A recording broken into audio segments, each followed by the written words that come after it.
সেই রাতে আমি মগবাজার ফ্লাইওভারে রেলিং ধরে দাঁড়িয়েছিলাম। রাত ৩টা। নিচ দিয়ে ট্রাক যাচ্ছিল লম্বা লম্বা আলোয় ফেলে। আমি ট্রাকগুলি গুনছিলাম, ১৭, ১৮, ১৯। কেন গুনছিলাম, কি ভেবে ওখানে উঠছিলাম, সেটা হয়তো আর ভেঙে বলতে হবে না। সব শেষ করে দেওয়ার সিদ্ধান্তটা মানুষ হুট করে নেয় না। সিদ্ধান্তটা জমে ব্যাংকের সুদের মতো, একটু একটু করে। বছরের পর বছর রেলিং ধরে দাঁড়িয়ে আমার হিসাবটা চোখের সামনে ঘুরছিল। বাবা মারা যাওয়ার পর আমি আবিষ্কার করেছিলাম মৃত্যু একটা বিল আসে।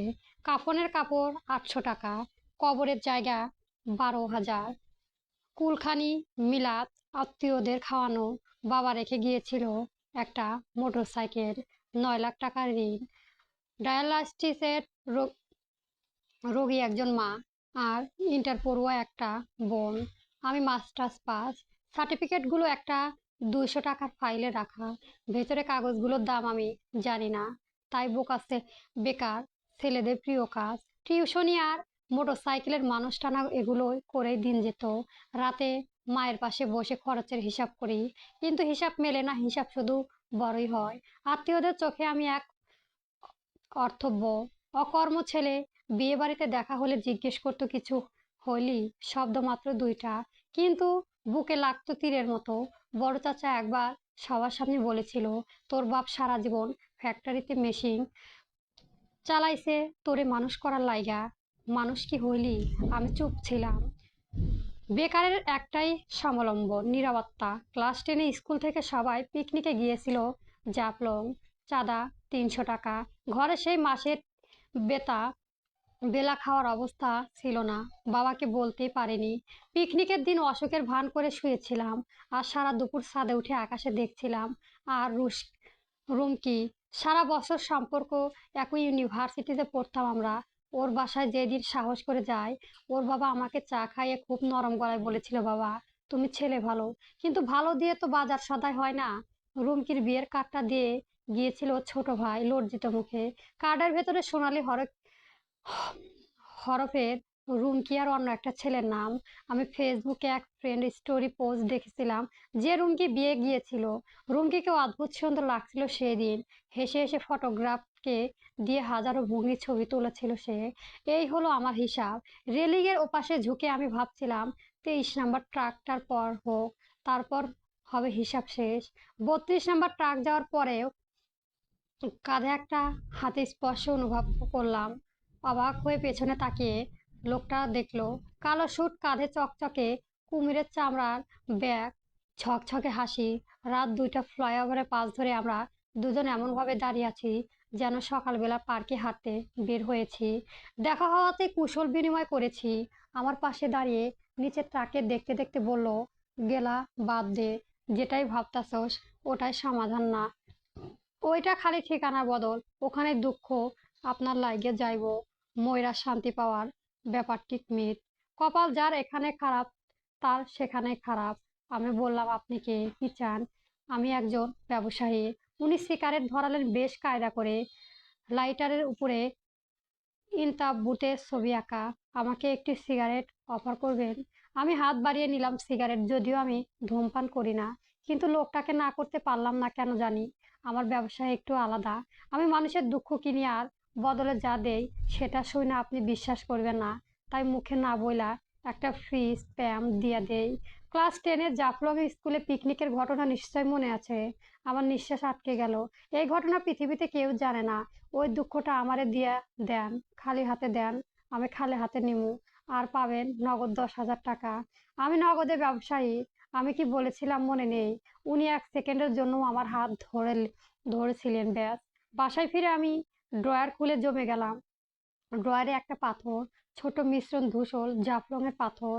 এবং আমার পরিষ্কার মনে আছে, আমার কসমেস্ট সোহেল মামুন তপুরা চাঁদ তুলে আমার পিকনিকের 300 টাকা 300 টাকা তুলে দিয়ে দিয়েছিল। স্যারকে বলেছিল ওরে নিতেই হইব। ঠান্ডা সচ্ছল জলে হাঁটা, মামুনের আসর খাওয়া, ফেরার বসে সবাই মিলে গলা ফাটানো গান আর নাচ, সব স্পষ্ট মনে পড়েছে। পরের দিন সোহেলকে ফোন করলাম, ভয়ে ভয়ে জিজ্ঞেস করলাম, দোস্ত, ক্লাস 10-এর পিকনিকে আমি গিয়েছিলাম। সোহেল হাসলো, মানে কি? তুই না গেলে পিকনিক হতোই নাকি? তুই তো বাসের গান ধরেছিলি। ভুইলা গেছস? বুঝলে ব্যাপারটা? উনি স্মৃতি বদলায় না, উনি ঘটনা বদলায় না, ইতিহাস। আমার অতীতটা সত্যি সত্যি পাল্টে গিয়েছিল। গোটা পৃথিবীর জন্য শুধু একটা জিনিস উনি রেখে দেন, আমার জানটা। আমি জানি আসলে কি ঘটেছিল, আর এখন ঘটনা কেমন বদলে গেছে। দুটো গল্পই আমার মাথায়, কিন্তু আমি ওই দুঃখের ঘটনা আর অনুভব করি না, শুধু সুখের ঘটনায় আসল মনে হয়। পরে একবার জিজ্ঞেস করেছিলাম, আমার জানটাও মুছে দেন না কেন? উনি হেসে বলেছিল, ওটাই মোছা যায় না ভাই সাহেব, ওইটা আমার ব্যবসায় প্রফিট। তখন কথাটা মনে বুঝিনি, মানে বুঝিনি। বুঝেছি অনেক পরে। উনি আসতেই প্রতি মাসে প্রথম বৃহস্পতিবার। ঠিকানা নেই, নাম্বার নেই, আমি সেখানে থাকি, উনি ঠিক আশেপাশে থাকতেন।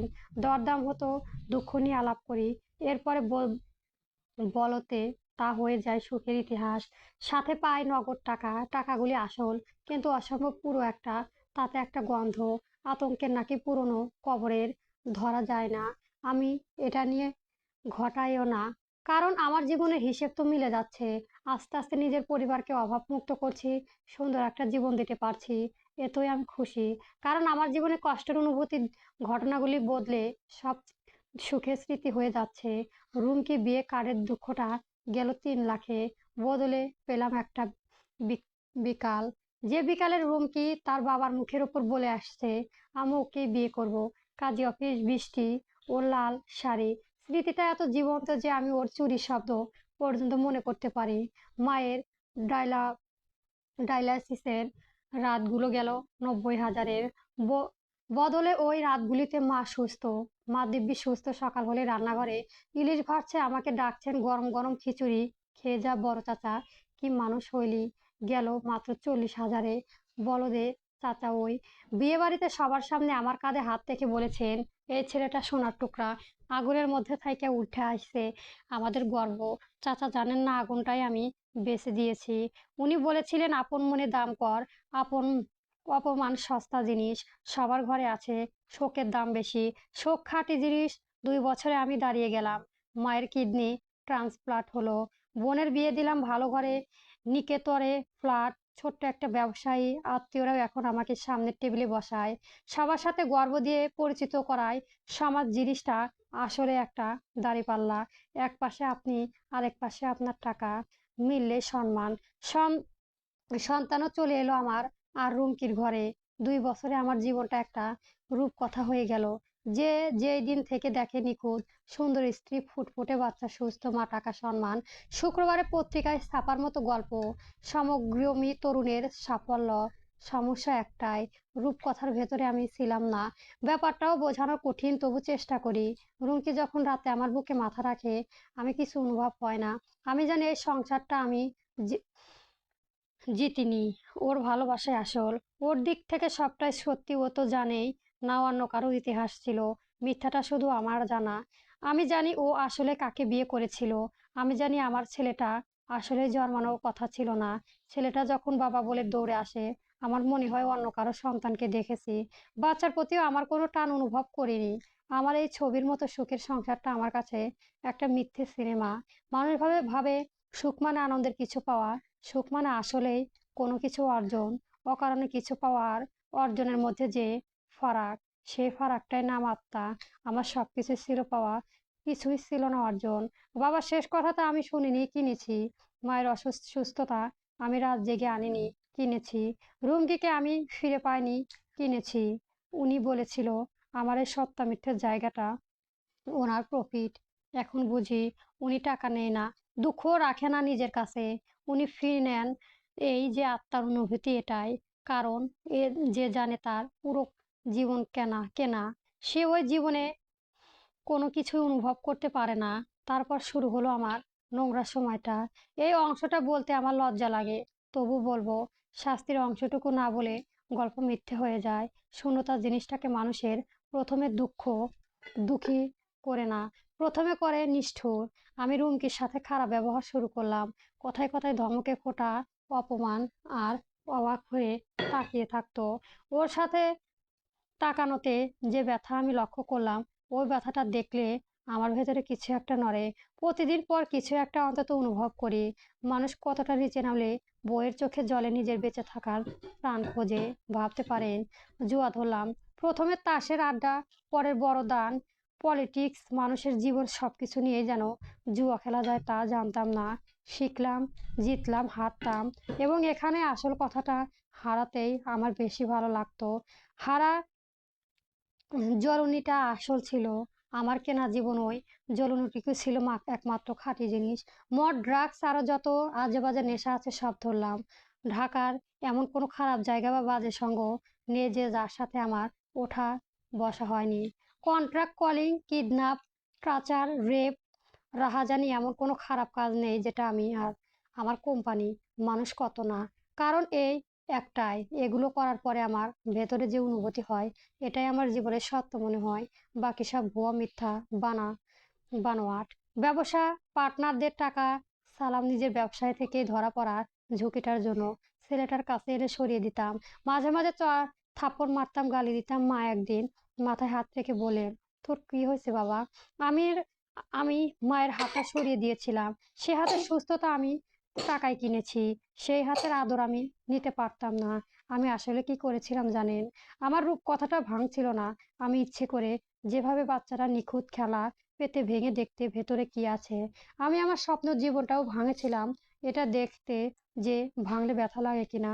কারণ ব্যথাটা ছিল আমার শেষ আশা। যদি ব্যথা লাগে তাহলে জীবনটাও আমার। এক বৃহস্পতিবার ওনাকে খুঁজতে বের হলাম। চায়ের দোকান, বাস স্ট্যান্ড, মসজিদের সিঁড়ি, নেই যে লোক না ডাকতে আসতো, ডাকে সে আসে না। 6 মাস খুঁজেছি, বুঝলাম ওনার আর আমার কাছে কেনার কিছুই নেই। ব্যাপারীর ফসল তোলা শেষ হলে আর খেতে আসে না। ক্ষেত শব্দটা মাথায় আসার পর আমার ঘুম চলে গিয়েছিল। শেষটা হলো গত মঙ্গলবার। রুমকি ছেলেকে কোলে নিয়ে দরজা দাঁড়ালো। ব্যাগ গোছানো, ও চিৎকার করলো না, কাঁদলো না, শুধু বললো, আমি জানি না তুমি কবে বদলাইছো। মাঝে মাঝে মনে হয় আমি যাকে বিয়ে করেছিলাম সে অন্য মানুষ ছিল, তুমি সে নয়। তুমি তার জায়গায় এসে ঢুকেছো। ভাবতে পারেন, সে মিথ্যেটা পৃথিবী শুধু আমি জানতাম। ও ঠিক সেটাই ধরে ফেলেছে। ও চলে গেল। ব্যবসাটা ডুবেছে তার কিছুদিন পরেই। মার কথা বলা বন্ধ করেছেন। বাড়িটা এখন এক চুপচাপ, যে নিজের নিঃশ্বাসের শব্দ শোনা যায়। আর আজ রাতে আমি আবার মগবাজার ফ্লাইওভারে, সেই একই রেলে, সেই রাত 3টে, নিচে সেই ট্রাক। আমি গুনছিলাম না, আমি কাঁদছিলাম না, এবং কাঁদতে কাঁদতে আমি একটা ভয়ঙ্কর জিনিস টের পেলাম। কান্নায় স্বর আছে, বুকের ভেতর যে ব্যথাটা ওর আসল। রুমকি চলে যাওয়ায় ছেলেটা মুখের মায়ের নীরবতা, প্রতিটা ক্ষত আমার নিজের হাতে বানানো, প্রতিটা আমার অর্জন। এত বছর পর আমরা একটা নিজের জিনিস হয়েছে। নিজের দুঃখ খাঁটি, টাটকা, কেনা না। তখন পেছন থেকে গলাটা এলো, কেমন লাগলো ভাই সাহেব, নিজের কামাই করার দুঃখ? আমি ঘুরলাম। উনি দাঁড়িয়ে, সে কালো সুট, সেই কুমিরের চামড়ার ব্যাগ আর ছকছকে হাসি। 6 মাস যাকে খুঁজে পায়নি সে আজ নিজে এসেছে। এবং তখন ওনার হাসিটা দেখে পুরো ছবিটা আমার সামনেই খুলে গেল। উনি আমার দুঃখ কেনেনি, উনি বিনিময়ে কিনেছিল। ভেবে দেখুন, উনি আমার পুরো বাসি দুঃখ গুলি নিয়েই গেল, বদলে দিলেন এমন এক রূপকথা যে আমি অনুভব করতে পারবো না। কারণ এটা যে মিথ্যে সুখ, এত সময় জানতাম। তারপর অপেক্ষা করলেন, জানতেন শূন্য মানুষ নিজের হাতে সব ভাঙবে। মানুষ ভাঙার পর যে সূক্ষ্ম দুঃখ জন্মাবে, সেটাই হবে বাজারের সেরা মাল। নতুন খাঁটি, নিজের হাতে ফলানো। উনি ব্যাগটা কাঁধে থেকে নামালেন, খুব নরম, প্রায় মমতা মাখা গলায় বললেন, আপনার কাছে এখন যে জিনিসগুলো আছে, এমন জিনিস আমি বহু বছর দেখি নাই। দাম যা চান দিমু, আর সব ঠিক কইরা দেমু। রুমকি ফিরবো, বাচায় বাবা ডাকবো, বাচ্চা বাবায় ডাকবো, ব্যবসায় দাঁড়াইবো। খালি এই টাকা দুঃখগুলি আমায় দেন। উনি হাত বাড়ালেন ঝকঝকে হাসি দিয়ে। আমি ওনার হাতে দিয়ে তাকিয়ে আছি। নিচে ট্রাক যাচ্ছে, 22 নাম্বার, 23 নাম্বার। বুকের ভেতর ব্যথায় ধুকপুক করছে, জ্যান্ত জিনিসের মতো। আমার জীবনের একমাত্র সত্য অনুভূতি, ওটা বেচলে সব ফিরে যাবে, ওটা রাখলে কিছুই থাকবে না, শুধু আমি থাকবো আর আমার সুখী মিথ্যে জীবন।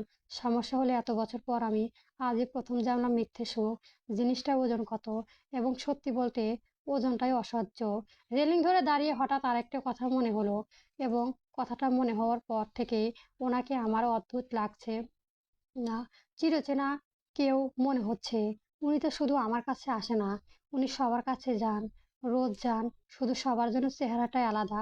কারো কাছে উনি একটা নিরাপদ চাকরির প্রস্তাব, যেটা নিলে স্বপ্নটা ছেড়ে দিতে হয়। কারো কাছে একটা সুবিধার বিয়ে, যেটা সংসার আছে, সম্পদ আছে, ভালোবাসা নেই।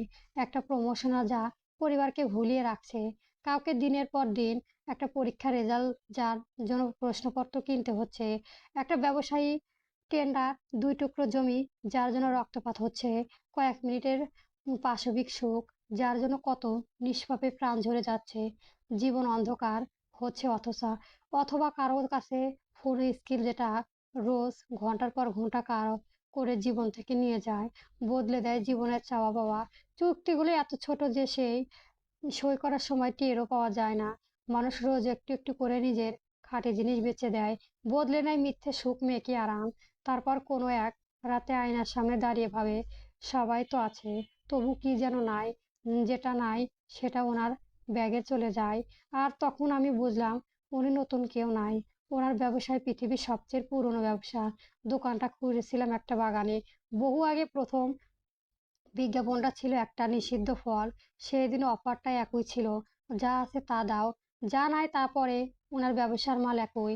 কোন যুগের ফল, কোন যুগের মদের পেয়ালা, কোন যুগের আফিমের ধোঁয়া, কোন যুগে তরবারি কামানের গোলা বা ধোমা, কোন যুগের সোনার মোহর, কোন তারপর কাগজের নোট। এখন স্ক্রিনে ভেসে জলে থাকা অসংখ্য কারণ।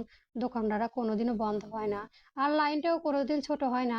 মানুষ ভাবে সে দরদাম করছে, উনি জানেন দরদামও ওনার সাজানো।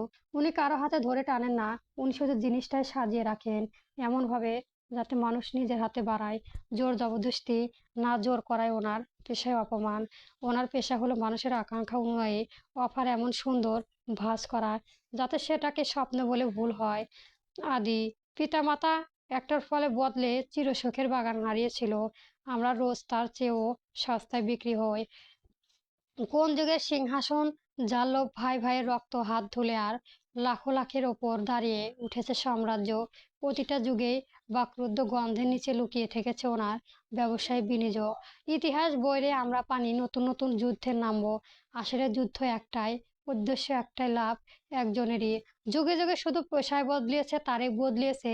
মানুষ ওনার হাত ধরে প্রতিবার নিজেকে ভুলেছে, আর যে নিজেকে ভুলে এই একই ভুল নতুন নাম দিয়ে আবার করে। এজন্য ইতিহাসের পাতায় এমন মোটা, অথচ গল্পের ধরন একই। ওনার হাতটা এখানে বাড়ানি, উনি তাড়া দিচ্ছেন না। ওনার তাড়া নেই, মুখে হাসিও একই রকম। যার হাতে অন্য সময় তার তাড়াচ্ছেন, আমি এখনো হাতটা ধরিনি, এখনো। আপনি গল্পটি কেমন হলো অবশ্যই জানাবেন।